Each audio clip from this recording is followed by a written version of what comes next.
Arestado ng Manila Police District ang isang dating supervisor ng gasolinahan sa Taft Avenue, Maynila dahil umano'y sa pagnanakaw ng humigit kumulang 57 million pesos na kita ng kumpanya. Nahuli ang suspect sa harap ng isang condominium sa Parañaque matapos magsampa ng reklamo ang kanyang dating ahensya. Ayon sa investigasyon, nagsimula magtrabaho ang suspect noong Marso taong 2024 at kalaunan ay nadiskubre ang mga irregularidad sa kanyang isinumiteng financial reports.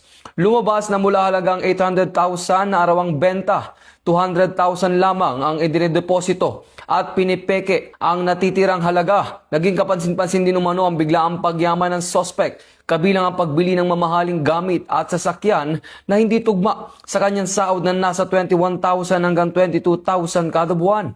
Hindi umano nagpakita ang suspect upang magpaliwanag at tuluyang umalis sa trabaho, dahilan upang magsampa ng kaso ang kumpanya. Napagalaman din nahaharap siya sa kaparehong reklamo sa dati niyang pinagtatrabahuan. Kasalukuyang nasa kustodiya na ng pulisya ang suspect at naharap sa 60 bilang ng qualified theft na maaaring madagdagan pa, pati na rin ang daan-daang kaso ng falsification of documents.